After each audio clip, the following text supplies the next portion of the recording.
কেউ আবারও সেই সেফ এক্সিটের ব্যবস্থা করে দেয়, আমরা বাংলার রাজপথে ছাত্র জনতাকে এক করে বাংলার রাজপথে তাদেরকে কাট করায় দাঁড় করাবো। ভারতের প্রেসক্রিপশনকে দুমড়ে মুছে আসতে ফেলে দিয়েছি।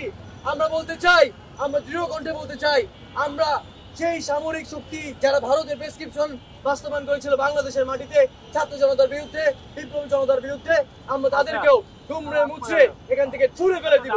ডিজিএফআই এর সেই 5 সাবেক সদস্য ছাড়াও এছাড়া সেই সকল সেনা কর্মকর্তা বিগত কয়েক বছরে গুম খুন হত্যাকাণ্ডের সাথে জড়িত ছিল প্রত্যক্ষ এবং পরোক্ষভাবে, তাদেরকে যাতে সামরিক কায়দায় নয় বেসামরিক কায়দায় বাংলাদেশের মাটিতে আমাদের সামনে যাতে বিচার নিশ্চিত করে আমাদেরকে দেখিয়ে দেওয়া হয়। আর যদি কেউ আবারও সেই সেফ এক্সিটের ব্যবস্থা করে দেয়, আমরা বাংলার রাজপথে ছাত্র জনতাকে এক করে বাংলার রাজপথে তাদেরকে কাট করায় দাঁড় করাবো। এই ছাত্র অধিকার পরিষদ দাবি জানাচ্ছে শুধুমাত্র সেনা কর্মকর্তা বা পুলিশ কর্মকর্তা নয়, বিচার বহির্ভূত হত্যাকাণ্ড, বাংলাদেশের সকল প্রকার গুম এবং খুনের ঘটনায় যারা জড়িত ছিল সকলকেই বাংলাদেশের আইন অনুযায়ী বিচারের আওতায় আনতে হবে, তাদের সর্বোচ্চ শাস্তি নিশ্চিত করতে হবে। ইতিমধ্যে 15 জন সেনা কর্মকর্তাকে সেনা হেফাজতে নেওয়া হয়েছে। আমরা আগামী 22 অক্টোবর বোধহয় এর রায় হবে। আমরা বলতে চাই আদালতের কাছে,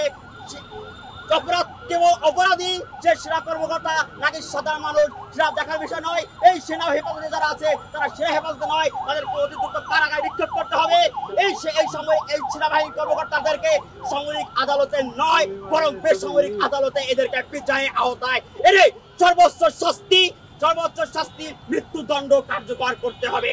যারা এই বিদ্রোহ বা ফ্যাসিবাদের সমালোচনা করেছে, যারা ফ্যাসিবাদকে আলোচনায় রেখেছে, যারা তাদের বিদ্রোহ কণ্ঠ উচ্চস্বরিত রেখেছে, তাদেরকে দমিয়ে রাখার জন্য সে আয়নাঘরে গুম করে রেখে তাদেরকে শারীরিক মানসিকভাবে কতটা নির্যাতন করা হতো। সেই নির্যাতনের ভয়াবহতা থেকে রক্ষা পেত না কোনো রাজনৈতিক নেতা কিংবা সাধারণ মানুষ। আমরা দেখেছি যে কিভাবে তারা মানুষকে খুনের একটা রহস্যজনক হত্যাকাণ্ড ঘটাতো। তারা রেল লাইনে ফেলে মানুষকে মেরে ফেলতো এবং নদীতে ফেলে দিত মেরে, যাদের কোনো হদিশ পাওয়া যেত না।